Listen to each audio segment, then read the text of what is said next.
Om Jnana-timirandhasya Jnananjana-shalakaya Chakshurunmilitam Yena Tasmai Shri Gurave Namaha. Hare Krishna.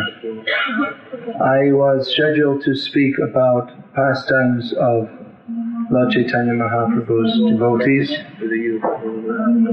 but then I was requested to speak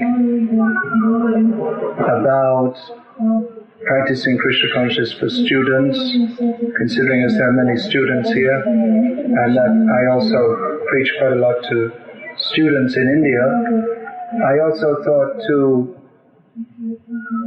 speak about practicing Krishna consciousness at home, as we also have Leela Katha, Ram Katha going on. How many students are here? A lot of students. And other devotees who are living at home? Alright, so many of the concerns of students and grihastha devotees living at home are the same. So I want to talk about that, but I want to have some interaction with you also to see if I'm striking the right chord. You know what I mean? Yeah, okay. Now I know many of you may be shy to speak in front of so many people, so at some point I'm going to ask for some feedback, for questions from you, comments, points of clarification. So what you could do, I see you've all come with your notepads, very nice. You're all very serious to learn.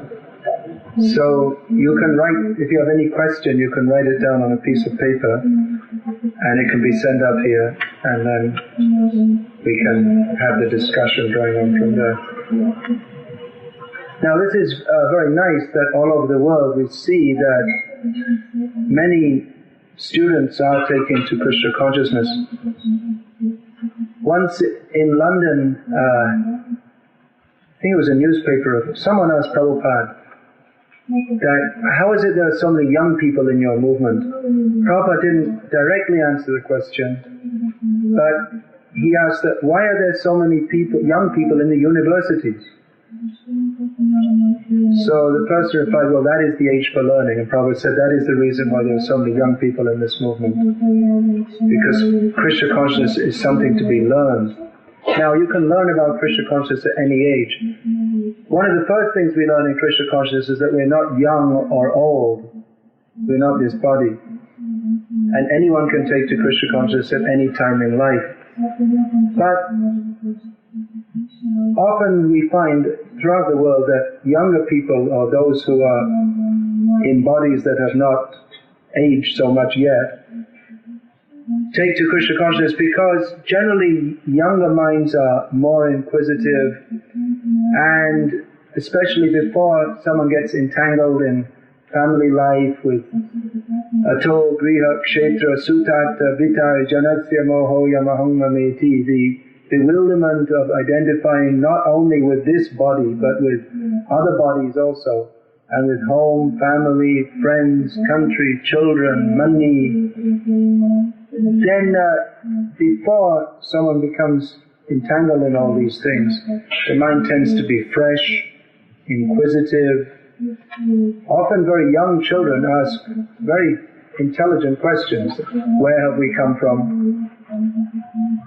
In England they used to reply, we found you in a gooseberry patch. Gooseberry, well, you could say in Yugoslavia, Croatia, we have blueberries. So we found you in a blueberry bush. So it's not a very intelligent or fulfilling answer. Generally young people will, especially those who are more intellectual, intelligent, they will ask questions. What is the purpose of life? What should I be doing with my life? It's a very important question. Nowadays, in the modern age, I was discussing this actually with a man, and I was sitting on the plane last night with a man and his wife, and behind us were their children, from Croatia, living in Canada. And I was very happy to find, he was about the same age as me, I guess, in his 40s. He agreed that the whole thrust of modern society is to make people fools. The whole television, the whole mass media, of course it hasn't come with full force yet in these countries, but don't worry, it's coming. Or do worry, it's coming. Worry a lot. Worry intensely. So, what do they show? Sex and violence and sports and stupid movies with no meaning. And this just makes people intellectually dull, because their senses are always being titillated. There's always something to watch on TV, always some sound you can put on your headphones and listen to some banging sound which makes your brain become flattened out. Bang, bang, bang, smashes on your brain. So the whole modern society is just to, even though it develops the intelligence, we see they're intelligent people, they're intelligent, they can make computers and space rockets and all these things, but the fine intelligence that will inquire into what is the purpose of life, that is being removed by modern society, by the whole way of modern life. And you'll see that in the countries which open up to America, and the so-called, you can say that America is now the cultural leader of the world, or not actually culture, for want of a better word, we have to say culture. Culture in the terms of way of life. But what kind of culture is that? What are the first things that come when these countries open up their economic boundaries to America? The first thing that comes, just like in Russia, the first company that got established in Russia, first American company, who knows? McDonald's has come, a great contribution to the Russian way of life. And don't worry, Coca-Cola and Pepsi-Cola will be coming soon to contribute to what? Contribute to removing the money from your pockets, whatever little money you get, if you're lucky to get any. So, and the whole thing, Tom and Jerry, Mickey Mouse, then Hollywood movies, makes you dull. And underlying all this gross materialism is skepticism about the existence of God, the spiritual content of life. Even if people believe in God, no one is inclined to, in this materialistic society, no one is inclined to try to understand God. Simply lip service. God bless us. That's all. So that we can become healthy, wealthy, and foolish. So in young age, those who are more fortunate have some intelligence. Young age, any age. But generally find young people more inquisitive about these things. So actually, do we have to go along with this? Is this really all there is to life? Simply getting a degree, getting a job? Fortunately, very fortunately, Srila Prabhupada has provided us with the answer. No, not only is this not the goal of life, simply to eat, sleep, mate and defend, but the goal of life is something far more elevated than this. The goal of life is to understand God. Prabhupada has brought us the information, who is God, and how to attain to Him, and not simply in a superficial way. Dear God, give us our daily bread. I'll see you next week. In the meantime, keep on sending the bread. One prayer a week's enough. One prayer every 7 days. But Prabhupada has given us the quest for God, pure devotional service, that we should be mad for God. We should be so much desirous. There's nothing besides this. Of course we have, as long as we're in this material world, we also have social considerations. Those who are studying at the college, they have scholastic considerations. Those who are married have family considerations. But the overwhelmingly important consideration is how to understand God. That is the most important thing, besides which everything else becomes insignificant. So, Prabhupada has very kindly given this knowledge, which wasn't here in the Western countries. Scientific knowledge are called Bhagavat Tattva Vijnanam Mukta Sangasya Jayate. Srimad Bhagavatam describes that this knowledge of God is called the science of God. Vijnana means science. Bhagavat Tattva means the understanding of the Supreme Personality of Godhead, by understanding which one becomes liberated from all material attachments.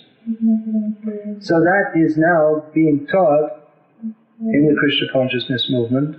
These books are being distributed, seminars such as these are being held, regular classes are being held, and gradually the facility for understanding this is increasing as our movement progresses more and more. There will be more correspondence courses and more courses in different towns, and so that will expand more and more. And more our movement will become accepted and is becoming accepted.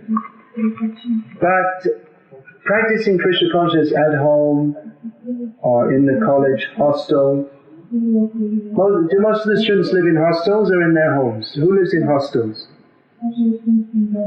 Not many. Which students live in their homes still? Mostly you live in your, and there will at least a lot of others. Where else is there? In the hostel, yeah, that means living away from home in a rented room with some family like that, something like that. A lot of students do that too. Anyway, somewhat of a dilemma is there, living a spiritually centered life, Krishna conscious life, within the materialistic society. So different difficulties and problems arise. Now, like I said, I'm mostly preaching in India, but I'm sure that many of the difficulties are similar. One of them is living among people who don't understand Krishna consciousness. Now, people who don't understand Krishna consciousness, they fall into different categories. There's a whole spectrum. There are those who are against Krishna consciousness. Fortunately, there are not so many of them, those people who are very much against. There are others who are very favorable. There are others who don't care at all. There are others who are tolerant. And so in between there are different kinds of people. But mostly people, they find it difficult to understand. For instance, people will ask that, why don't you go to parties? Because our Krishna conscious devotees, they won't go to parties. No, we don't have a party now. Krishna conscious parties. They're not very much attracted to it. And that's one thing. And another thing is that it's very bad for our Krishna consciousness to mix intimately with materialistic people in such a materialistic way. So how do we live in this world practicing Krishna consciousness among people that don't understand? Actually, just the other day I was speaking to a smaller group of students in Ljubljana. Now one thing which will make it easier for devotees who are living at home or living as students is from the very beginning to let others know that you are a devotee of Krishna. If you try to hide it, it will be more difficult. People will ask, well, why don't you go to parties? Sometimes you may well make an excuse, well, I'm busy, or I'm not feeling well. There may be many excuses made, but if at the beginning, as you say, I'm a devotee of Krishna, and we don't drink, and we don't smoke, and all these things. So they may think you're very strange, but it will save you a lot of difficulties. Now, it is difficult in the sense that people will think we are strange, because according to what they call ordinary normal people, Krishna conscious people are strange. It requires our devotees to be convinced, and it must take a good level. It's very nice to see all of you here, that you have a good level of conviction by which you're going on with your Krishna consciousness in difficult circumstances. Undoubtedly, it is more difficult to be Krishna conscious living in the home or in the hostel. It is more difficult to be Krishna conscious than if you live in an ashram where the whole environment is protected. In the ashram, the devotees who you're living with, the people who you're living with, they don't ask you to go to parties. They don't ask you to come and drink some beer or wine. So the atmosphere is protective. There's someone there to get you up in the morning. There's a lot of kirtan. There's regular classes. Undoubtedly, living at home or living in the student life, it is more difficult. That requires a good level of conviction. So one has to be convinced, otherwise you cannot go on with this. Then how do we become more convinced? Now there are many answers to that. One is to associate with devotees as much as possible. That you are doing. Study Prabhupada's books regularly. But another thing, just to tell people, I am a devotee of Krishna. And therefore we have dedicated our life to an ideal. Therefore we are living this kind of life. Now, that just by saying that, you have to be somewhat convinced to say that. But if you say it, then you do become more convinced by preaching. And then people will ask you, well, why? And then you'll explain. They may accept, they may not accept. But by that preaching you become strong and you become more convinced. And even if people don't accept, you get those who preach, they get the blessings of Lord Chaitanya Mahaprabhu.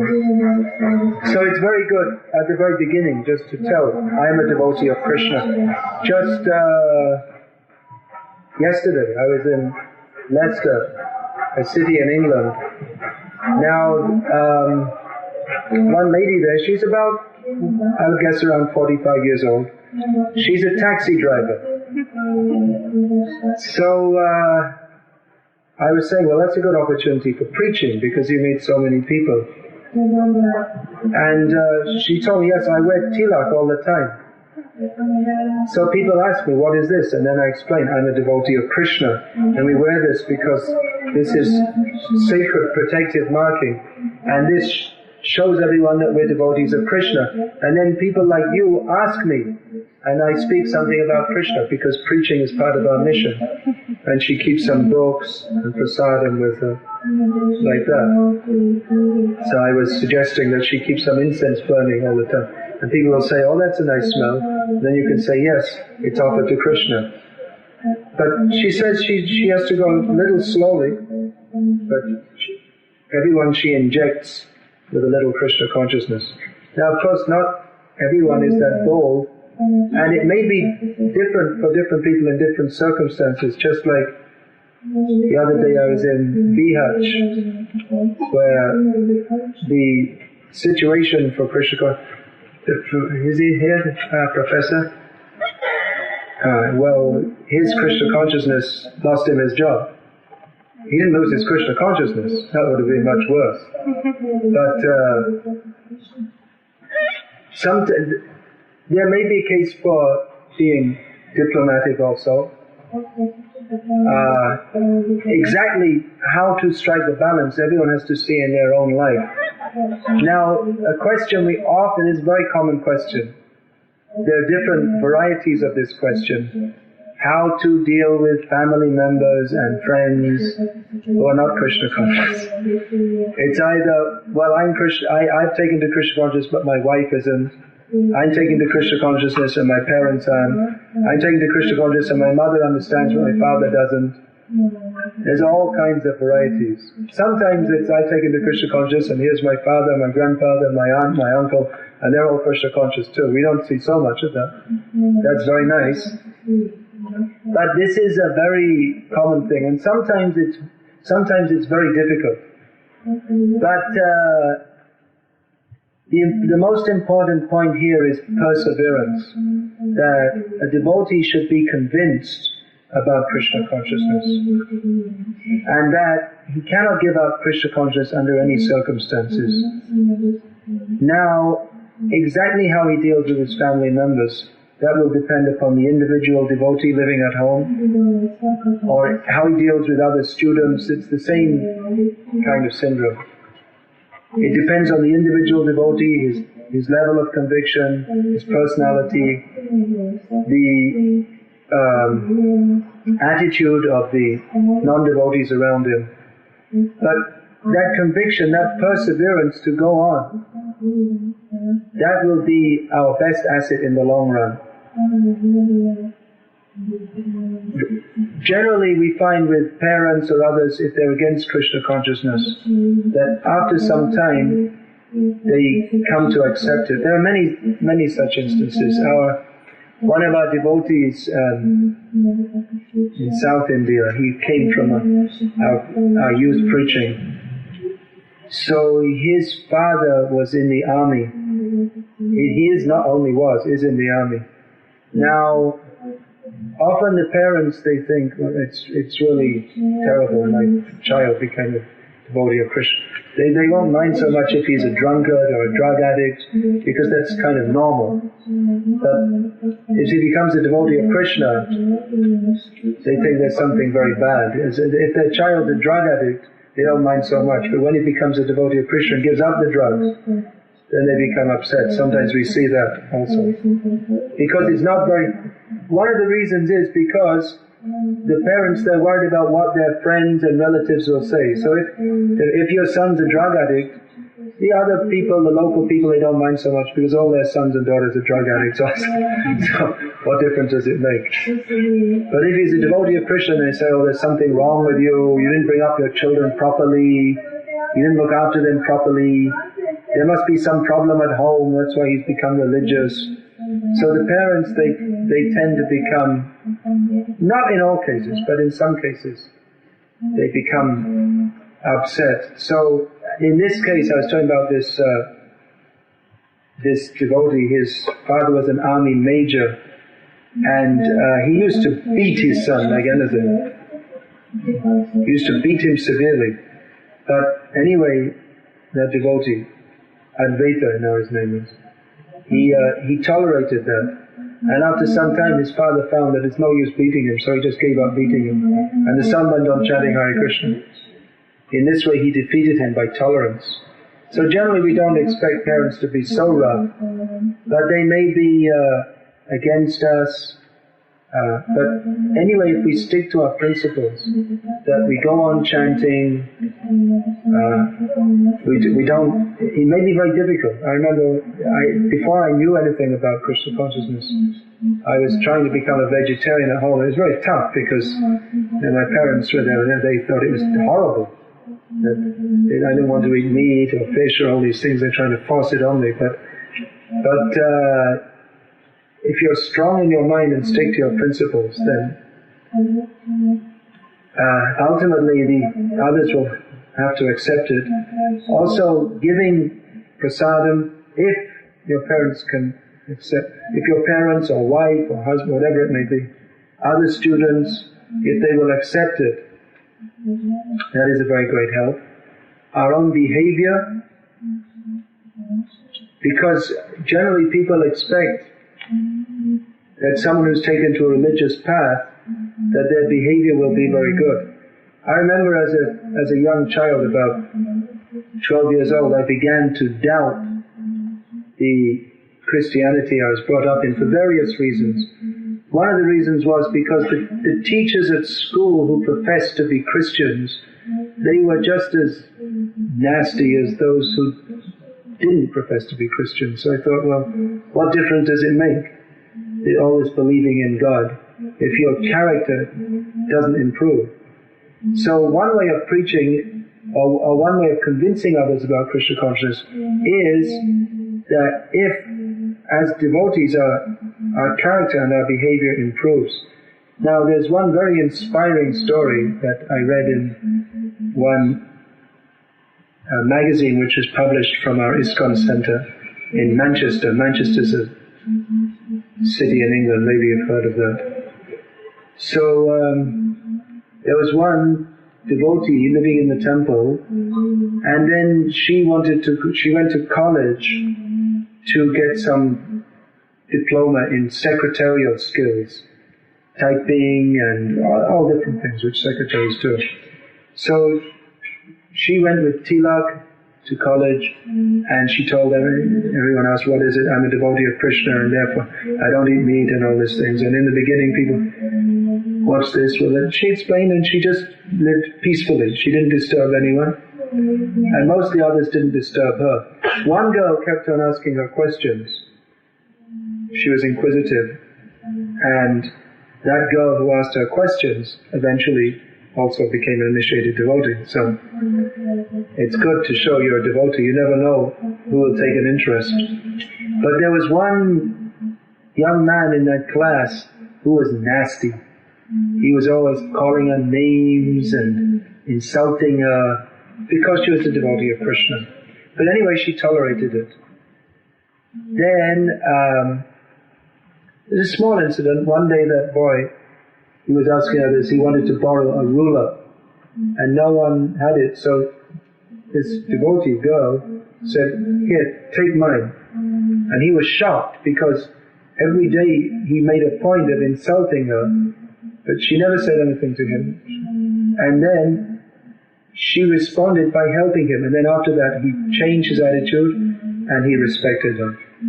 So these are just some little hints how we can practice our Krishna consciousness at home. There's a lot of points to be discussed, and I want you to, like I say, give me some questions and feedback. Now another problem, one problem is the association problem. We're living among materialistic people, or those who don't understand Krishna consciousness. They may not be inimical to Krishna consciousness, but they just don't understand it. And it's difficult for them to understand it, because not everybody has so much mercy from Krishna that they can understand it. But another problem is balancing our material duties with our spiritual duties, because devotees of Krishna, they have to chant the holy names of Krishna on japa beads. Those who are initiated or are seriously aspiring for initiation, they should chant 16 rounds, which takes at least 1.5 hours. They should also study Prabhupada's books, engage in kirtan. They often have to cook because they don't want to eat what the non-devotees cook. As much as possible, devotees should avoid, it's an important principle of devotional service to avoid food cooked by non-devotees. But then if you're studying, it also takes a lot of time. If you have a family to look after, it takes a lot of time. If you have a job to do, it takes a lot of time. So how to balance it? Now there's no easy answer to this question. It is difficult. Admittedly, it is difficult. It requires a lot of determination on the path of those who are living such a life. It requires you to maximize your time, to maximize your time use. You won't have much time for anything else if you have to do your studies or your job or looking after your family. It's quite possible you may not have much time, but at the same time, we cannot give up these practices of Krishna consciousness. Somehow or other, we have to find time. And actually there are many devotees now all over the world who are initiated devotees, who are also doctors, lawyers, students, housewives. So others are doing it. So you can also do it. And even those who are devotees living in the temple, you can also see that it's not that just because you're living in the temple you have so much time. Our devotees who are living in the temple are also often very busy. We have many things to do in Krishna's service. So it's really a matter of planning our time. One good advice to help us sleep less is not to eat heavy meals at night, if you can avoid that. Rising early, that means try to make a schedule for taking rest early, so that we can rise early. That's very conducive. If we can chant our rounds early in the morning, otherwise once the day starts, there are so many different things going on and different disturbances, it may become difficult to chant our rounds. Now, people, they find time to watch TV. I believe in America the average person watches about 5 hours a day. Some fantastic, amazing how they... What goes on, what happens to their minds, can't imagine. But people find time to watch TV, read newspapers, go to parties. They're inviting you to parties, so they have time for these things. So our devotees should find time to chant their rounds, study Prabhupada's books, engage in kirtan, all these different things. How to do it exactly in your own life, that you have to see. But you have to have the determination to do it and the faith that it is possible by the grace of Krishna. If we try, Krishna will help us. Especially if we try to be Krishna conscious in more difficult circumstances, then that will force us to pray to Krishna more and more for his help. So everyone can become Krishna conscious in any circumstance. It's not limited to devotees living in the temple. You can be a housewife, you can be a taxi driver, you can be a student. Under any circumstances you can be Krishna conscious. As much as possible, if you can take the opportunity to live closely in the association of devotees, that is very helpful in spiritual life.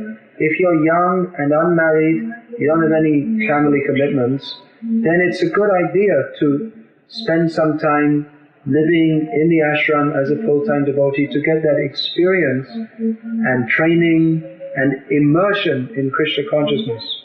Even if later you go to university or you go to a job or you decide to get married and earn income and all these things, it's a very good idea to spend some time. Just like, do they have the draft in this country? They have that. Yeah, military draft. Yeah, so we should have Krishna conscious draft also. That when you finish school, come for 1 year, live in the temple. As much as possible, if you can do that, that would be a very good experience to help you in your future life in Krishna consciousness. So I just spoken now in a very general way about these topics. Another big thing is how to preach to people. What do they say to you? How should we reply? So I'd like to take some questions now. Yeah, they can either be spoken or written. Spoken makes a good rapport. So one thing I'm now doing a little advertisement. I've written a few books and I think they'll be sold in. So anyway, that will come later, but just so I remember. So afterwards, I'm going to do a little transcendental book distribution. All right, there's a question, please. I have a question. My work should be continue the association with our both friends, so that we can bring Krishna to their lives, or should we cut off relation to the God and just live the God? Are you going to translate that?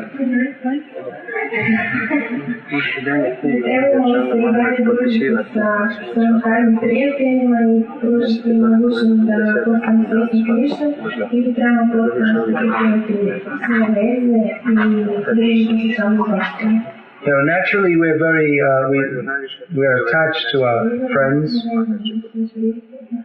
and certainly we should try to bring them to Krishna consciousness.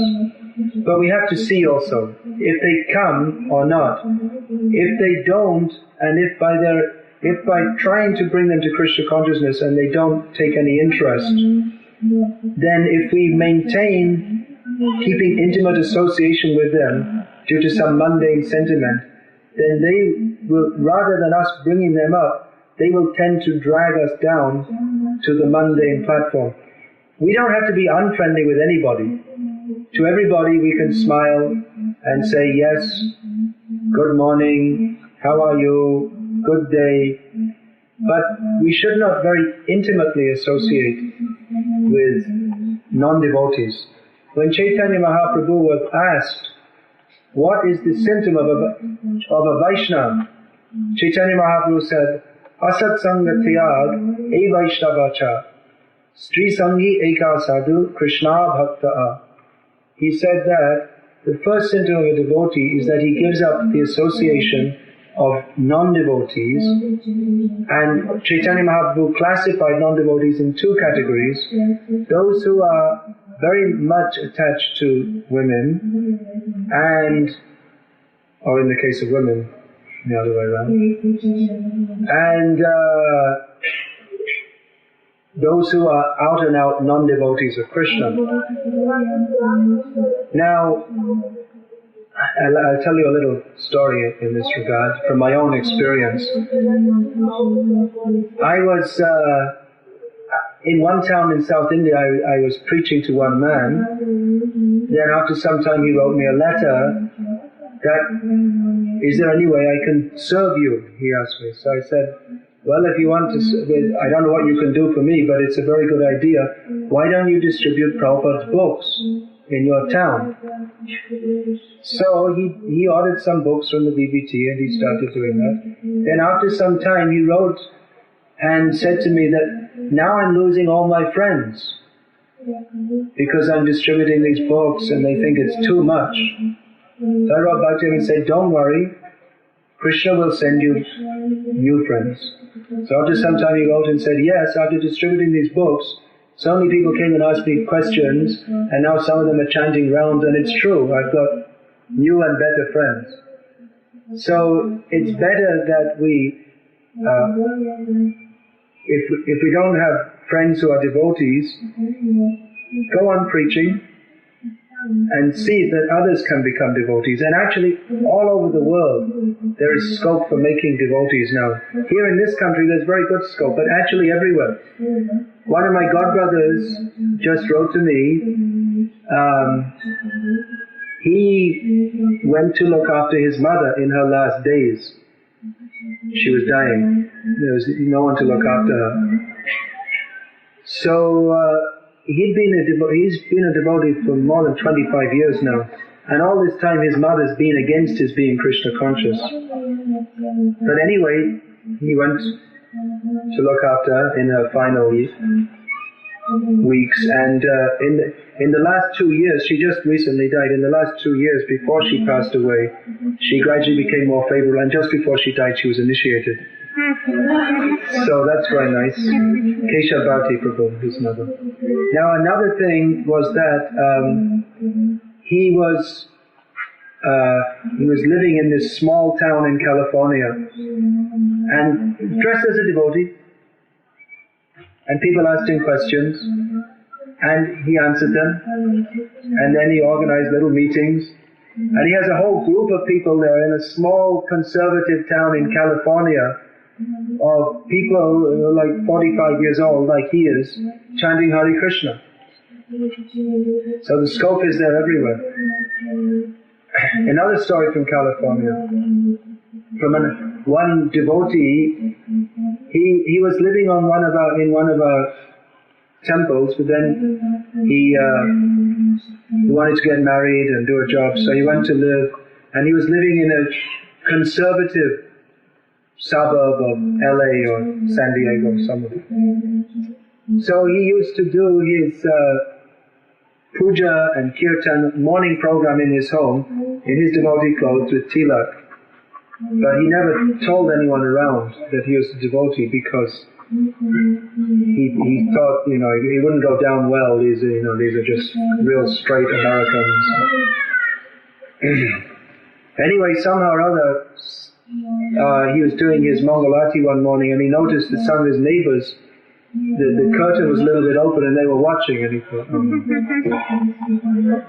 So the next time he saw those neighbors on the street, they said, what was that you were doing on the other morning? And he said, well, I have some. He tried to explain it a little bit, and they said, are you members of the are you on the Hare Krishna? He said, yeah. I said, well, actually, I'm very interested in that, and I wanted to know more about it. Could you explain? So he did, and they all became devotees too, and a whole group of them. So you don't know. People, there's good scope everywhere. You can preach everywhere. If you prana cheja shehi tu prachar, who's got life in him, he can preach. If you have faith in Krishna, begin to preach.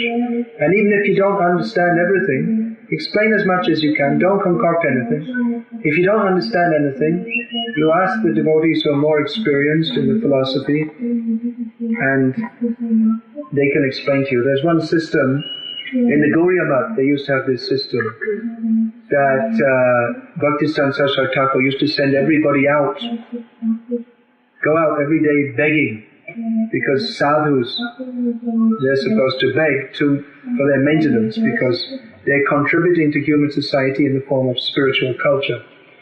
So naturally people would say, well, why should we donate to you? And then they'd have to preach to them. So people would ask questions. Now, if they couldn't answer the question, what the system was, that every day at midday, after they came back, they would have Ishta Goshti. Nowadays, in ISKCON, Ishta Goshti usually means a managerial meeting. But the actual meaning of Ishta Goshti, Ishta means that which is desirable, and Goshti means like a group. So it means coming together to discuss topics of Krishna.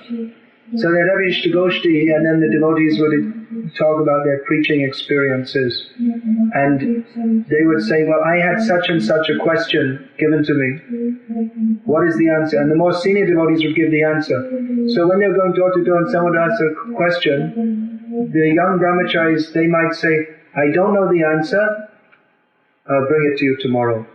And the people were very impressed.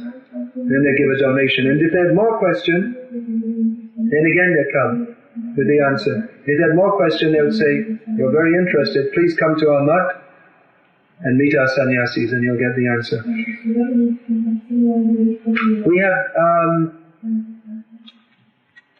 We have quite a few questions coming. That's very nice. I think over this 3 days I'll be here, it'll be very nice if we can have many questions, because many of you may have many queries and doubts and things you want clearing. So let me read this out. If I go to the university with tilak, everybody would stare at me and laugh. Should I pretend that I don't see them? The thing to do is just act as if it's completely normal. There's no problem with me. I'm just normal. If you think there's something wrong with you, then others will too. But if you think, well, I'm dressed in tilak, of course I'm dressed in tilak. All these funny people here, you can stare at them. You don't have tilak on.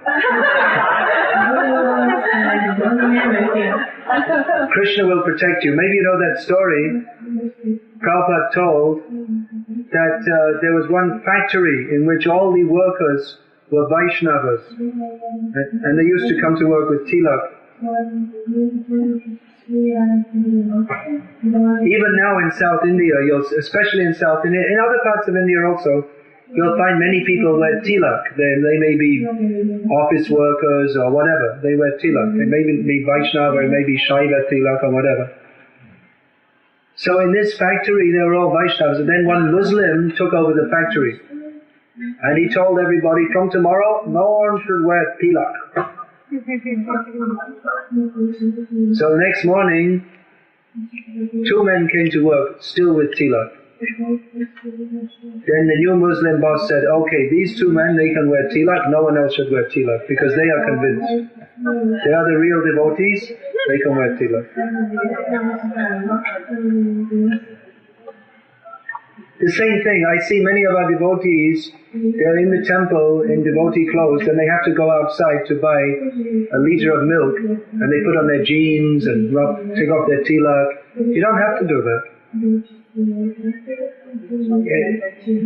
How will people ever get used to us if we're always hiding? They'll get used to us if they see us in devotee dress. After some time they'll think it's normal. Just like nowadays so many people you see, when this movement was starting, people thought it was very strange that people would dress in clothes like this. They used to say, why are you wearing orange bed sheets? And what's that paint on your nose and all that kind of thing. But nowadays, in much of the world, many of the places you go like this, and people, they just take it as completely normal because they've seen our devotees. People who are 20 years old, when they were 5 years old, they used to say our Harinam on the street. So they knew from the young age. Plus anyway, the whole society is much more open.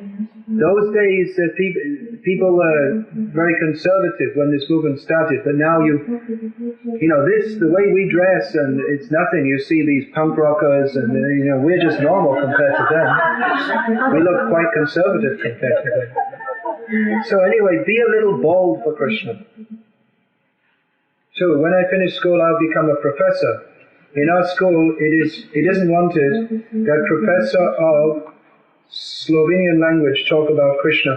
So you may not talk about Krishna directly in your college if you're going to get thrown out from the college. But you'll have opportunities to preach.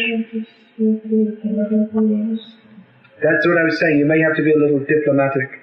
Alright, there are lots of questions I already took from you, so we'll have more time as the days go on. How do you say it to others now if you haven't done so far? I can't understand this question. Number 2, what if the authorities are very much against Krishna consciousness? I'm not sure. Does that refer to school authorities? Or it may be. Well, like I say, you have to take every situation as it comes. If the school authorities are against Krishna consciousness, you may have to go a little bit underground, like Prahlad Maharaj did. He was preaching when his teachers went out. They became very angry at him. But he went on with his Krishna consciousness, and in the end, he succeeded. The point is that we have to stick to our Krishna consciousness. If you're more bold, you can go on preaching, even if everyone's against you. But anyway, you have to go on with your practice. You may not announce to everybody. But if the authorities are very much against Krishna consciousness, then definitely at some point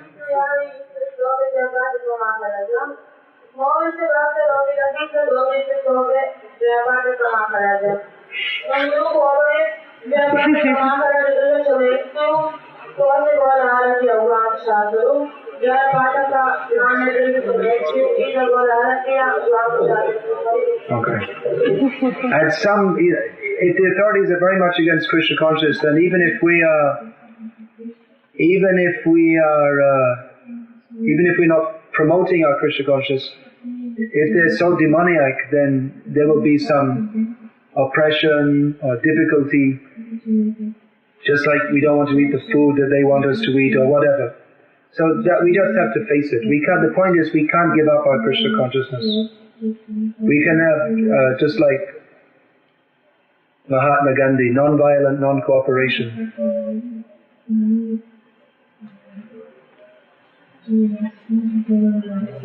This first question, whoever wrote this, it could kindly be rewritten so I can understand it. Yeah, please, you can give it. Kako bi se pridružili sa Bhakti, ako se njim provodim 8 sati škoti dan na radnom mjestu, Oni samo prihvaćaju ono što im se nije javno medijima htjeli. How can we not associate with our practice when we spend 8 hours a day? The only thing they accept is the mass media. How can we not associate? What was that story Prabhupada told that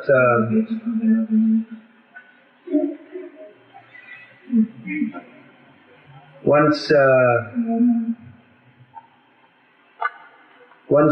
a monkey jumped on a log in the river.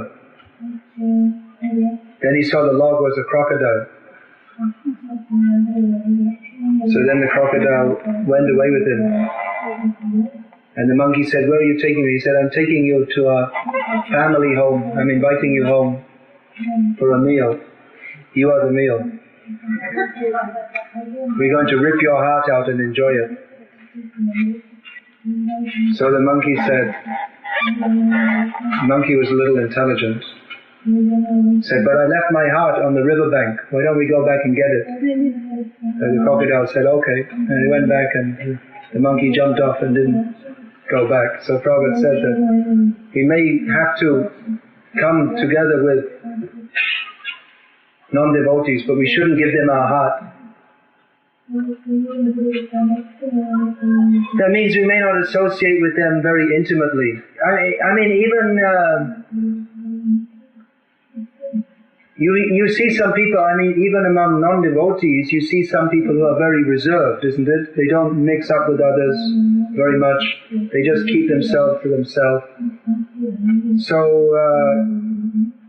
devotees also, we don't have to get into discuss. What will they discuss? What they saw on TV last night? What is the latest fashion? Michael Jackson is coming to Slovenia. These are the things they will discuss. So we don't have to discuss these things with them. You're not obliged to. And people may think you're unsociable. Let them think that. It's better that people think that you are unsociable rather than you socialize with them and you lose your Krishna consciousness.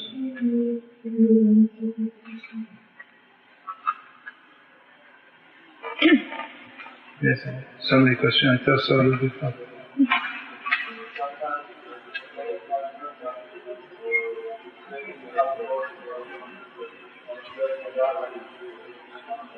Sadhana.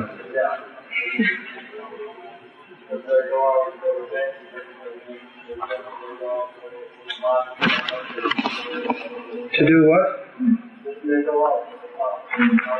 To do what? To enjoy life, yeah. No, well, that's the thing is, yeah.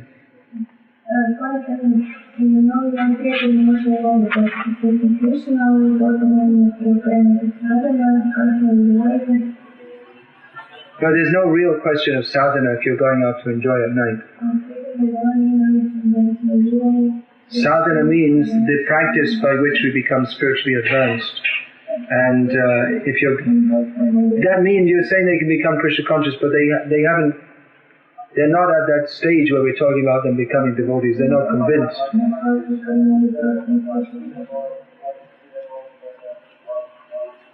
No, you can't. That's true. No, you shouldn't also go out to try and catch them. The thing is that our preaching, we have to see who is the best candidate. We shouldn't spend all our energy on someone who's not very interested. Srila Prabhupada gave the example, just like on the battlefield, the doctors are there. So the doctors, they're overloaded with work because every second someone's getting shot and wounded or killed. So the doctors, they can't treat everybody. So they treat those who are less injured. Because those who are less injured, they can quickly and easily be treated and go back to the fight. Whereas those who are more injured, you may spend a lot of time on them, on one person, and even then they may not survive, and even if they survive, they'll be too crippled to do anything.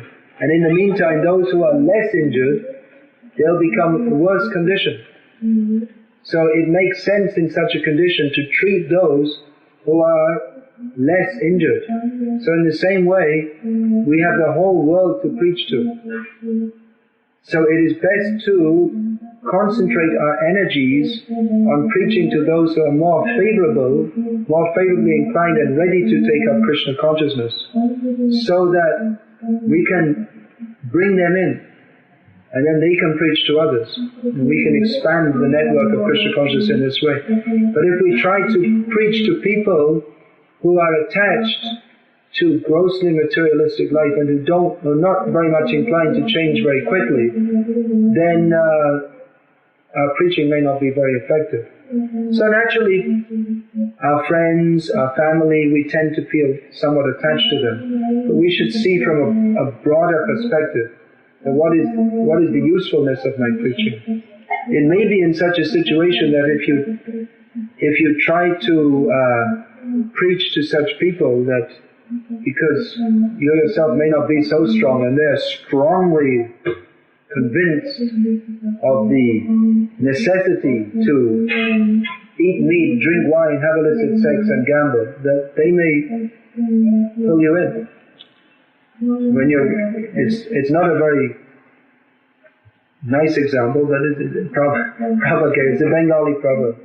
When you go fishing, don't get wet. You should pull the fish out, not that the fish pulls you in.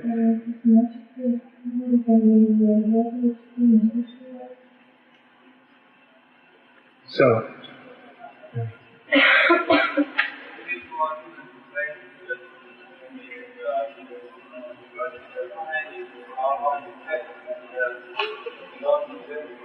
yes, that is a common problem all over the world.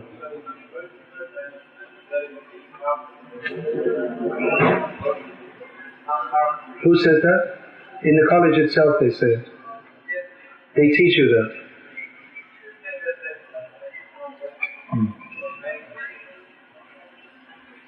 Medical, you want to translate?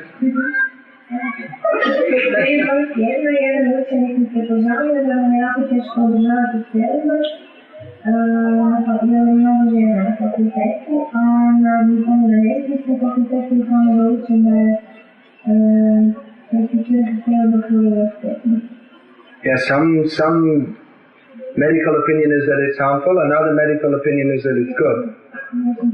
There is a book, the benefits of celibacy or something like that. I have it on disc if anyone wants it. You have it? Yeah.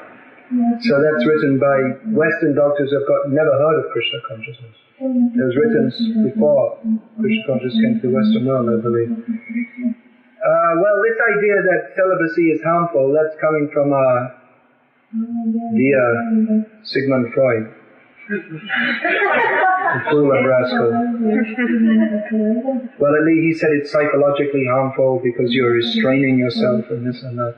Now, definitely this is a problem, especially, well, because, to a large extent, because of Freud, the idea that there should be conservatism in dealings between the sexes, which was pretty much as part of the Western world as it was in India or Islam or anywhere. I mean, our grandparents' generation, they didn't mix up all boys and girls like this, and there was there were a lot of social restrictions on sex before marriage, and divorce was practically unheard of, and there was conservatism in dealings between the sexes because it was understood that the sex impulse is very powerful, and as Lord Krishna describes in Bhagavad Gita, if it's not channeled into Dharmo Viruddha Bhutarshi Kamosmi Bharatarshava, sex, like Krishna says, which is engaged for his service, for producing Krishna conscious children, that is a representation of Krishna. But unbridled sex desire, that is the cause of fall down. It's the cause of all moral principles being lost. It's the cause of loss of character in every way. And so Freud, he said that all these sexual taboos, they are the cause of all our psychological problems. Actually, it's around the other way. the more you indulge in, the more you increase your lust, the more crazy you become. And we're seeing that in the modern age. There's all kinds of crazy, people are actually more and more becoming crazy, and one of the reasons is because lust is being promoted more and more. And in the colleges we'll find the young boys and girls mix up in a very free way, joking and laughing, and every dealing among materialistic people, any dealing between male and female, even they may be married or whatever, it's always got sexual overtones. It's always there. And the boys are, the men are always thinking, what are the girls thinking, and how they're very conscious of their physique and how they're dressing and their hairstyle, and the girls also, their makeup and everything. So the whole atmosphere is saturated with is what time's the hour? Oh, that's no.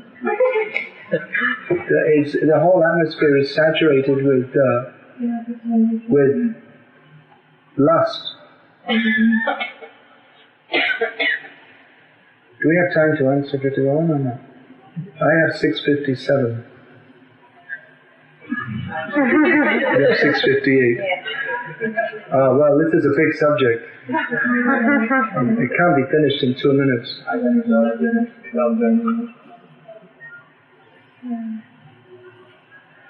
Okay, now Croatia is a democratic country, so maybe we should take the vote. Instead of Tito here giving the order.